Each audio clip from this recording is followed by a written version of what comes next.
안녕하세요 여러분. 행복한 노후 정보입니다.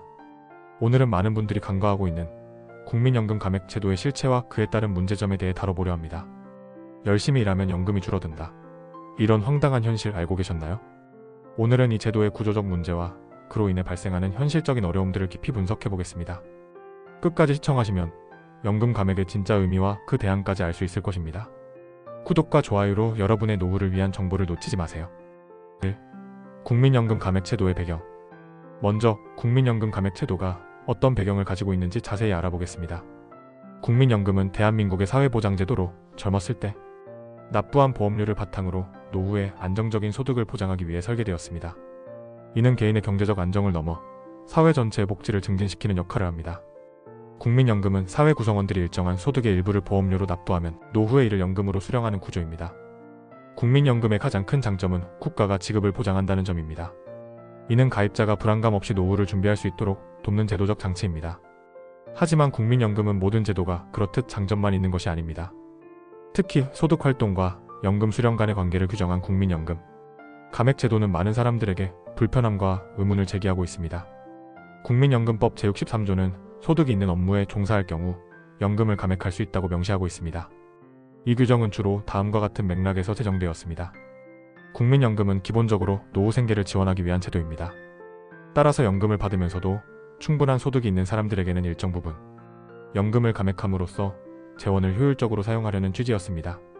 소득이 없는 사람들에게는 연금이 절대적인 경제적 기반이 됩니다.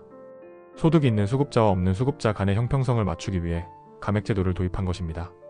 감액제도가 처음 도입되었을 당시 대부분의 고령층은 경제활동을 중단하고 연금에 의존하는 구조였습니다. 따라서 소득이 있는 사람들에게 연금을 줄이는 방식이 비교적 합리적으로 보였던 시기가 있었죠. 문제는 이 제도가 현대의 고령화 사회와는 맞지 않는다는 점입니다. 현재 한국은 세계에서 가장 빠른 속도로 고령화가 진행되고 있는 국가 중 하나입니다. 60대와 70대의 고령 인구는 경제활동에 참여해야 할 필요성이 커졌습니다. 단순히 노후를 보내는 것이 아니라 적극적으로 일하며 소득을 창출해야 생계를 유지할 수 있는 현실이 된 것입니다.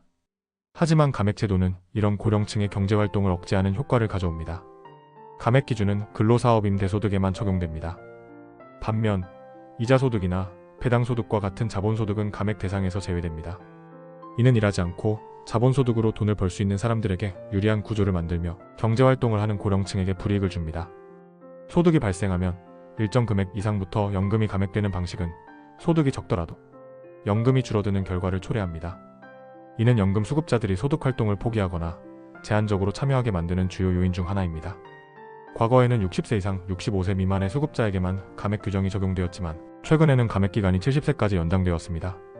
이는 고령층의 경제활동이 증가하고 평균 수명이 연장됨에 따라 더 많은 사람들이 국민연금과 소득활동을 병행하게 되었기 때문입니다. 그러나 이 연장 조치는 고령층의 부담을 가중시키는 결과를 초래하고 있으며 제도 개선의 필요성을 더욱 절실하게 만들고 있습니다. 소득 있는 업무란 무엇인가? 소득 있는 업무는 국민연금 감액 규정의 핵심입니다. 이는 주로 다음 세 가지 소득 유형을 포함합니다. 1. 근로소득 고용계약을 통해 받는 급여나 임금에서 근로소득 공제를 제외한 금액. 2. 사업소득 자영업이나 프리랜서 활동에서 발생하는 수익에서 필요 경비를 제외한 금액. 3. 임대소득 부동산이나 기타 자산을 임대하여 발생하는 수익. 2024년 기준으로 이 세 가지 소득의 합계가 월 298만 9천원을 초과하면 감액 대상이 됩니다. 여기서 중요한 점은 소득 금액과 실제 수입은 다르다는 것입니다. 예를 들어 근로소득에서 공제 전의 수입이 월 400만원이라고 하더라도 공제 후 소득 금액이 월 298만원 이하라면 감액되지 않습니다. 사업소득 역시 매출이 500만원이라고 해도 경비를 제외한 실제 소득이 300만원 미만이라면 감액 대상이 아닙니다. 이러한 기준은 많은 수급자들에게 혼란을 줄 수 있습니다. 단순히 통장에 찍히는 돈으로 판단하면 안 되며 정확한 소득 금액을 계산해야 합니다. 만약 소득 금액이 기준치를 초과하면 초과 금액에 따라 감액됩니다. 초과 금액이 클수록 감액 폭도 커집니다. 예를 들어 월 소득 금액이 기준치보다 100만원 초과하면 5만원 감액, 200만원 초과 시 15만원 감액, 300만원 초과 시 30만원 감액, 400만원 초과 시 50만원 감액됩니다. 이외에도 초과 소득 금액의 25%가 추가로 감액될 수 있습니다. 특히 정액 감액 방식은 연금 수급자에게 불리하게 작용합니다. 연금을 많이 받는 사람보다 적게 받는 사람이 더 큰 영향을 받습니다. 예를 들어 월 100만원의 연금을 받는 사람이 50만원 감액되면 수령액은 50만원으로 줄어듭니다. 반면 월 300만원을 받는 사람은 250만 원을 수령하게 되니 상대적으로 부담이 적습니다. 감액 규정은 근로사업 임대소득에만 적용되며 이자소득이나 배당소득은 감액 대상이 아닙니다. 이는 자산을 많이 가진 사람들이 자본소득으로 이익을 얻는 경우에 유리한 구조를 만듭니다. 반면 직접 일하며 소득을 창출하는 고령층에게는 불리하게 작용합니다. 매년 감액 기준 금액은 변경됩니다. 2024년 기준으로 월 298만 9천 원이지만 이전과 비교해 증가하거나 감소할 수 있습니다. 이는 수급자들이 자신의 소득을 정확히 파악하고 이에 따라 연금 수령 계획을 세우는데 혼란을 줄 수 있습니다. 이처럼 국민연금 감액 제도는 단순한 규제가 아니라 고령층의 경제활동과 노후 생활에 직접적인 영향을 미치는 중요한 요소입니다. 이를 이해하고 대비하는 것이 안정된 노후를 준비하는 첫걸음이 될 것입니다. 국민연금 감액 제도는 노후 경제활동을 제한하고 공평성과 효율성 측면에서 많은 비판을 받고 있습니다. 이 제도의 구조적 문제를 더 깊이 살펴보겠습니다. 국민연금 감액의 가장 큰 문제 중 하나는 감액 기준이 근로사업 임대소득에만 적용된다는 점입니다. 이자와 배당소득은 감액 대상 제외. 예를 들어 한 달에 500만 원의 배당소득을 얻는 사람은 국민연금이 감액되지 않습니다. 이는 일하지 않고 자본소득으로 생활하는 사람들이 상대적으로 유리한 구조를 만들어냅니다. 자산이 많은 사람들은 이자나 배당을 통해 안정적인 소득을 창출할 수 있지만 생계를 위해 경제활동을 지속해야 하는 고령층은 국민연금 감액으로 불리한 상황에 처하게 됩니다. 이는 경제활동을 통해 추가 소득을 창출하려는 노년층에게 역차별로 작용하며 사회적 형평성을 해친다는 비판을 받고 있습니다. 감액 제도는 소득세와 결합되었을 때 고령층에게 더욱 큰 부담을 줍니다. 국민연금은 분리과세가 아닌 종합과세 대상입니다. 따라서 추가 소득이 많을 경우 높은 누진세율이 적용됩니다. 초과 소득으로 인해 국민연금이 감액된 뒤에도 종합 소득 기준이 높아져 더 높은 세율이 적용되는 악순환이 발생합니다. 소득세의 누진 구조와 영향. 예를 들어 연간 소득이 4,600만 원 이하일 경우 15%의 소득세율이 적용되지만 소득이 증가하여 4,600만 원을 초과하면 세율이 24%로 상승합니다. 감액된 국민연금도 종합과세 대상에 포함되므로 추가 소득이 많을수록 세금 부담이 가중됩니다. 감액된 금액의 상당 부분이 세금으로 소멸되며 수급자는 예상보다 훨씬 적은 실수령액을 받게 됩니다. 국민연금 수령액에는 건강보험료가 부과됩니다. 국민연금을 감액당한 상황에서도 남은 연금에 건강보험료가 추가로 부과되므로 실질 수령액은 더 줄어듭니다. 예를 들어 연금 수령액이 135만 원인 경우 월 약 5만 원 이상의 건강보험료가 추가로 부과됩니다. 소득이 높을수록 건강보험료도 함께 증가하기 때문에 국민연금 감액, 소득세, 건강보험료의 삼중 부담을 겪게 됩니다. 이는 노후 소득을 안정적으로 유지하려는 고령층에게 심각한 경제적 압박을 가할 수 있습니다. 구체적인 사례를 통해 감액제도가 어떤 영향을 미치는지 확인해 보겠습니다. 한 연금 수급자가 월 150만 원의 국민연금을 받고 추가로 월 500만 원의 소득이 있다고 가정해 보겠습니다. 소득 금액이 월 298만 9천 원을 초과하므로 초과 소득 200만 원에 따라 연금이 감액됩니다. 이 경우 감액 금액은 월 15만 원으로 수급자는 월 135만 원의 연금을 받게 됩니다. 추가 소득으로 인해 과세 표준이 4,600만 원을 초과하게 되며 24%의 세율이 적용됩니다. 이에 따라 연금과 추가 소득에 대한 세금은 연간 256만 원으로 증가합니다. 국민연금 수령액에도 건강보험료가 부과되므로 월 약 5만 원의 추가 부담이 발생합니다. 원래 연금 150만 원에서 감액 15만 원, 소득세 21만 원, 건강보험료 5만 원을 공제하면 월 114만 원만 수령하게 됩니다. 다른 사례로 연금 150만 원을 받으며 월 700만 원의 추가 소득이 있는 사람을 가정해 보겠습니다. 초과 소득 금액이 400만 원이므로 연금은 월 50만 원 감액됩니다. 수급자는 월 100만 원의 연금을 수령합니다. 과세 표준이 8,800만 원을 초과하게 되며 소득세율은 38.5%로 상승합니다. 이에 따라 소득세는 연간 약 235만 원으로 증가합니다. 연금 수령액에 대한 건강보험료는 월 약 7만 원으로 추가 부담이 발생합니다.